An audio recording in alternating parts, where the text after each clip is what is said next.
அன்பார்ந்த இறைமக்களை, கிறிஸ்துவின் மறுரூப ஜெபக்குழுவின் வாயிலாக இன்று உங்களை சந்திப்பதில் நான் பெரும் மகிழ்ச்சி அடைகிறேன். மக்களை, சந்தோஷமாக இருக்கீங்களா? நிறைவாக இருக்கீங்களா? மகிழ்ச்சியாக இருக்கீங்களா? மன அமைதியாக இருக்கீங்களா? மக்களே, மகிழ்ச்சியும் மன அமைதியும் இறைவன் தந்தால் நமக்கு பெரிய வரப்பிரசாதம் இல்லையா? மக்களை, ஜெபிக்கிறீங்களா? இறை வார்த்தை படிக்கிறீங்களா? மக்களே, செய்திகள் கேட்டும் கேளாத மாதிரி இருந்தால் அதுக்கப்புறம் நமக்குள்ள துன்பங்களும் துயரங்களும் தான்.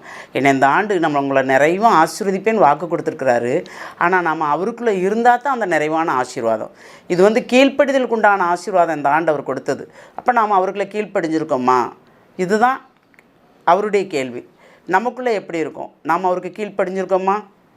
நம்மளையே நாம் பரிசோதித்து பார்க்கணும் இல்லையா? இன்றைக்கி அவர் நமக்கு என்ன இறைவார்த்தை கொடுக்குறாருன்னு பார்ப்போமா? திருத்தூதர் யோவான் எழுதிய முதல் திருமுகம் அதிகாரம் 4 இறை வார்த்தை 1-3 முடிய. அன்பார்ந்தவர்களே, தூய ஆவியின் தூண்டுதல் நமக்கு இருப்பதாக சொல்லிக்கொள்ளும் எல்லாரையும் நம்பிவிடாதீர்கள்.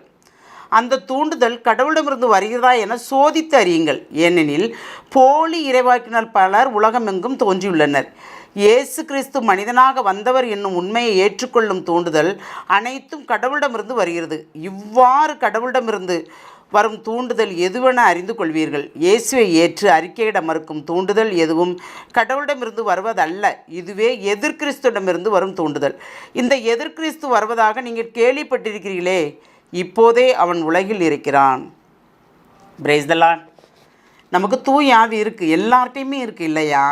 ஆனால் நாமளும் இப்போ நம்ம ஒருத்தங்கிட்ட ஜெபிக்க போகிறோம், ஜெப உதவி கேட்குறோம், பரிந்துரை பண்ணுறோம். அப்படிங்கும்போது அவங்க சொல்கிறத நாம் விசுவாசத்தோடு இறைவன்கிட்ட கேட்கும்போது அவங்க கொடுக்கின்ற வார்த்தை உண்மையா பொய்யா என்பதை விளக்கி கூறுவார் தூயாவியன். ஏனென்றால் என்னுள் இருப்போர்தான் உங்களிலும் இருக்கிறார். தூயாவி இருக்கிறாரா இல்லையா? இருக்கிறார். ஏனென்றால் நம்மில் இருப்பவரை நாம் மெருகூட்ட வேண்டும். எப்படி? எரிநெருப்பாக வர வேண்டும். அவர் அக்கினியாக நம் உள்ளத்தில் ஆன்மாவில் வர வேண்டும். அப்படி வரும்போது நமக்கு இடையிறோ இக்கட்டோ எது வந்தாலும் அதுக்கு தீர்வு கொடுக்க நாம் யாரையாவது தேடி போகிறோம். இறை செய்தி கொடுப்பவர்களோ, இறை வார்த்தை விதைப்பவர்களோ, இறைவனுடைய பணியாளர்களோ, குருக்களோ, கன்னியர்களோ, யாரிடம் நாம் தேடி போனாலும் நமக்கு கொடுக்கின்ற வார்த்தை உண்மையா இல்லையா என்று சோதித்து அறிய சொல்கிறார். ஏனென்றால் தூயாவி நம்மிடம் இருக்கும்போது நாம் சோதித்து அறிவது மேலல்லவா? எதையும் நம்பிவிடக்கூடாது என்பதுதான். ஏனென்றால் எதிர்கிறிஸ்து இப்பவுமே உலகில் இருக்கிறான் என்று சொல்கிறார். ஏன்னா நாம் அந்த உண்மையை நினைப்போம், ஆனால் பொய்யை உண்மையாக நமக்கு சொல்லுவாங்க. இப்போ ஒரு காரியம், நமக்கு துன்பங்கள் இருக்குது, துயரங்கள் இருக்குது, மனமாற்றங்கள் வேணும் நம்ம வீட்டில் அப்படின்னு நாம் நினைக்கிறோம். அப்போ அந்த மனமாற்ற நேரத்தில் நமக்கு ஒரு குழப்பம் இருக்கும். ஏன் இப்படி இருக்குது? எதுக்காக இப்படி இருக்குது? யாரை தேடுறது? யார்கிட்ட கேட்குறது? அப்படிங்கிற ஒரு எண்ணம் நமக்குள்ளே வரும் இல்லையா? அப்படி வரும்போது, ஏனென்றால் அதை நம்ம விலகினோம். அப்படி வரும்போது நம்ம கேட்கும்போது அவங்க கொடுக்கின்ற வார்த்தை, அதெல்லாம் கவலைப்படாதீங்க, எல்லாம் சரியாயிரும் அப்படின்னு சொல்லுவாங்க. ஆனால் அதுக்கு மாற்று கருத்து என்ன? அந்த மனமாற்றத்துக்குரிய மாற்று கருத்து கொடுக்க மாட்டாங்க. எல்லாம் சரியாயிரும். எப்படி சரியாகும்?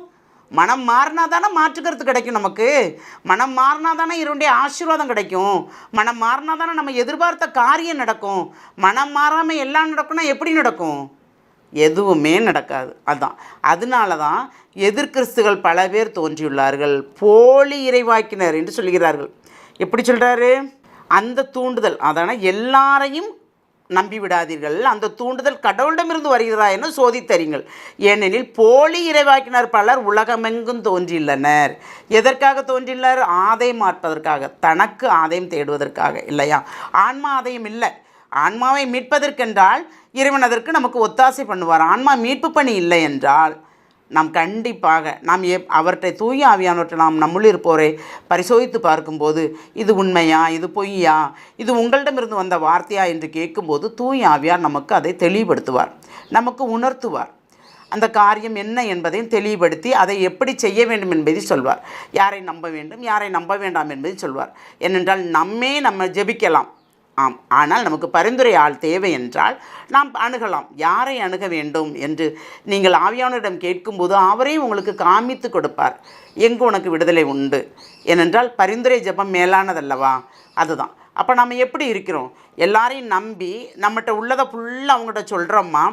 இல்லை, அவங்க சொல்கிறத மட்டும் நம்ம ஏற்றுக்கிட்டே, ஏன்னா நம்மகிட்ட இருந்து கறந்து நம்மகிட்ட என்ன வருது அப்படின்னு வார்த்தையை வைத்து அவங்க நமக்கு விளக்கம் தராங்களா? இதுதான்.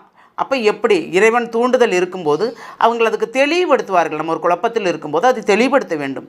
இல்லை இது சரியாக போயிடும், பயப்படாதீங்க அப்படிங்கிற மாதிரி அவங்க சொன்னாங்கன்னா அது தெளிவான வார்த்தைகள் அல்ல, தூயாவி கொடுக்குற வார்த்தை இல்லை. நமக்கு குழப்பத்தின் ஆவியை மென்மேலும் தந்து நம்மளை சிக்கலில் உண்டு பண்ணும் ஆவி அது. அதனால் நாம் எப்பொழுதும் தெளிவாக இருக்க வேண்டும் என்று தான் தூய ஆவியின் தூண்டுதல் நமக்கு இருப்பதால் அதை கொண்டே நாம் நிறைவுறுத்த வேண்டும் என்று ஆவியானவர் நமக்கு உணர்த்துகிறார். அதைத்தான் யோவானும் நமக்கு தெளிவுபடுத்துகிறார். இந்த சிந்தனையில் ஒரு விசை சிந்திப்போமா? எல்லாம் வல்ல இறைவா, ஆமாண்டவரே, நாங்கள் உண்மையில் நினைத்திருக்கும் போது நீர் கொடுக்கின்ற அந்த தூண்டுதலே எங்களுக்கு நிறைவான ஆசீர்வாதம் என்று நாங்கள் விசுவசிக்கிறோம், நம்புகிறோம். அந்த நம்பிக்கையில் தான் இப்பொழுது நாங்கள் வாழ்கிறோம். அந்த நம்பிக்கை எங்களுக்கு நீர் பெரிதாக்க, எந்நிலையிலும் நீர் எங்களை விட்டு விலகாதவாறு, நாங்கள் உம்மை விட்டு விலகாதவாறும் ஆசீர்வதியும் ஆண்டவரே. ஏனென்றால் நீர் எங்களை தேடி வருகிறீர், நாங்கள் தான் கண்டுகொள்வில்லை ஆண்டவரே.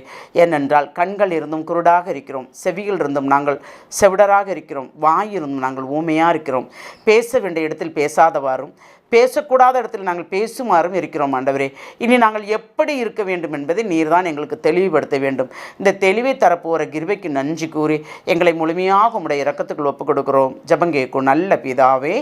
ஆமேன், ஆமேன், ஆமேன்.